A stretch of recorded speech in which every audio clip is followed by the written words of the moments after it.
Welcome to the Human 5 Project, the podcast where we cut straight to the breakthroughs that matter, the show where science meets self-optimization. I'm your host, Ultimatebiohacker10x, and here we break down the real research, real data, and real dosing behind modern biohacking, from compounds and peptides to techniques, devices, lifestyle strategies, and performance protocols. Most people jump in and jump out before they get the gold, so we're keeping it tight and delivering the essential insights you need without the fluff. If you've taken the time to hit play, we'll make sure you walk away with valuable knowledge that can transform your approach to longevity, health optimization, and beyond. What's up, team? Welcome back to the Human 5.0 Project. This is Ultimatebiohacker10x back on the mic with fresh fire. We're here to melt the fat that matters, rebuild metabolic youth, and make every decade leaner than the last. And today we're going full beginner mode, but with high performance clarity, because GLP-1 meds are everywhere right now. Ozempic, Wegovy, Mounjaro, Zepbound, Semaglutide, Tirzepatide. And if you're thinking, is this a miracle? A scam? A shortcut? Or a legit metabolic upgrade? Possibly? This episode is your GLP-1 for Dummies breakdown. No jargon, no diet shaming, no moralizing food. Just what it is, how it works, who it's for, real side effects and fixes, how to start smart, the muscle preservation blueprint, and the long-term reality. Quick disclaimer, this is educational only. Talk to your clinician, especially if you have GI issues, thyroid history, gallbladder problems, pancreatitis history, are pregnant, or taking medications, especially ones that may interact. Cool? Let's lock it in. GLP-1 in plain English. GLP-1 is a natural hormone your gut releases after you eat. Think of it as your internal satisfaction signal.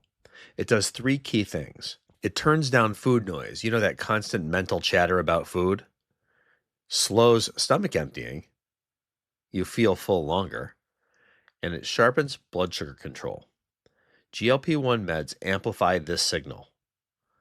They don't replace discipline, they fix broken biology so discipline can finally work.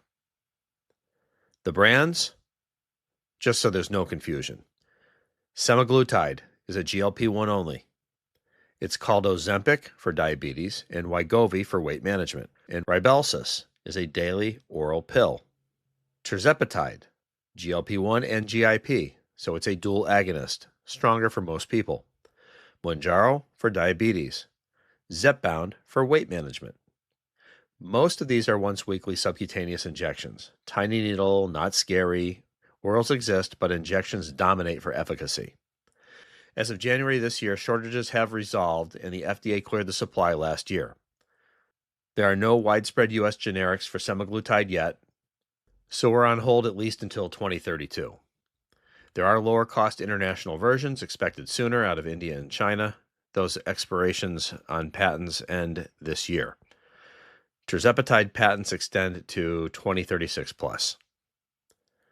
Who they're FDA approved for? Type 2 diabetes, chronic weight management with a BMI over 30 or over 27 with conditions.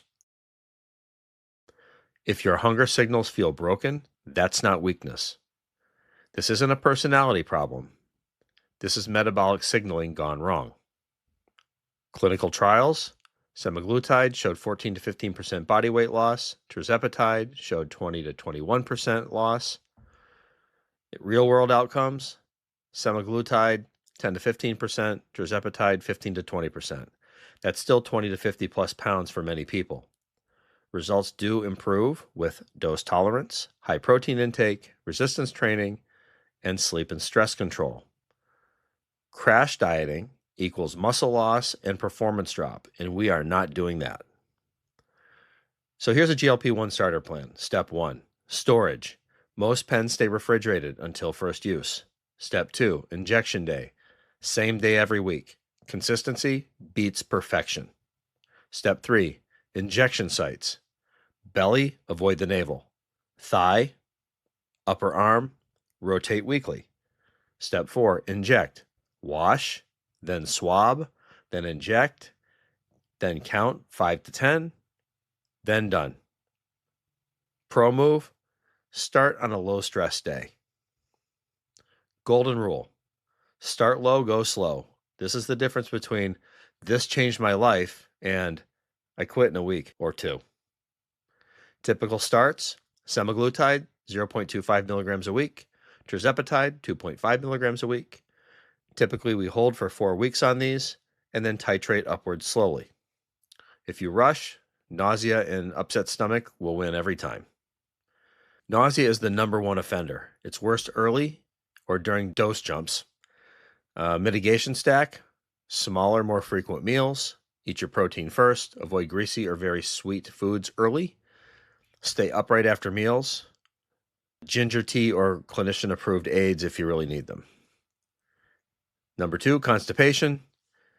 How can you prevent it? Hydration: 64 plus ounces of water.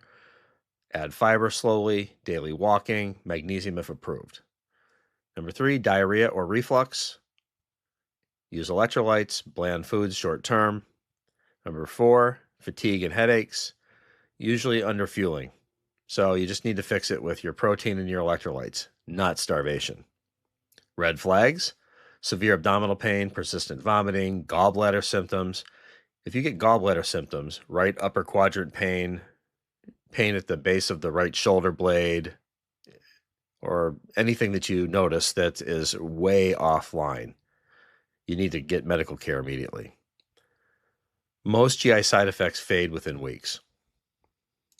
All right, let's hit the big one. Do I have to take this forever? Here's the honest answer. For many people, GLP-1s act like a long-term metabolic support, kind of like blood pressure meds or statins for the right patient. Because if the medication is correcting a signaling problem, when you remove it, the signaling often goes back to baseline. And for a lot of people, that means food noise returns and regain starts. But forever isn't the only option. Think of 3 different lanes. Lane 1, long-term use, maintenance dose. Some people do best staying on a low dose long-term with clinician guidance. Number 2, taper and transition. Others taper down slowly and transition into a maintenance plan built on protein, strength training, sleep, and appetite strategy. I personally like this method. Lane number 3, cycles, less common and higher rebound risk. Some try cycling on and off, but rebound appetite and regain risk is higher if the symptom isn't rebuilt completely. So the real question isn't, do I have to take it forever? It's, what's my long-term metabolic maintenance strategy?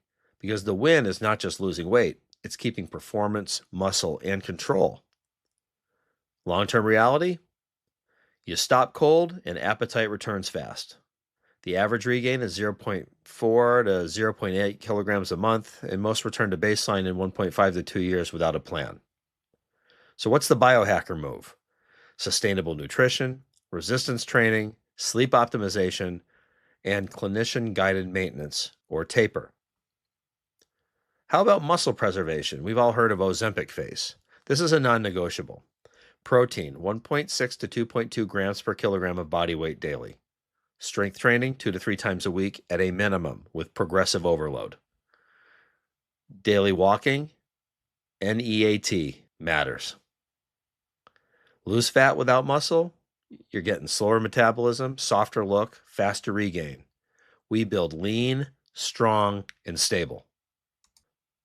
GLP-1s aren't magic. They're signal correction when biology fights you. For the right person, they're a game changer. Not because you earned discipline, but because your system finally got support. Ask your clinician. Titration plan? Side effect strategy? Long-term maintenance? Muscle protection? These are important questions. You're not broken. You're upgrading the hardware. So if this helps, share it, drop a review, and let's keep pushing science forward. Shame-free education. Stay curious, stay disciplined, and stay unbreakable. This is Ultimate Biohacker 10x, and I'm out. Thanks for listening to the Human 5.0 Project. If you found value in today's episode, share it with someone who's ready to elevate their biology. Make sure to follow the show for weekly deep dives into peptides, protocols, devices, lifestyle strategies, and the science of high-performance longevity. Until next time.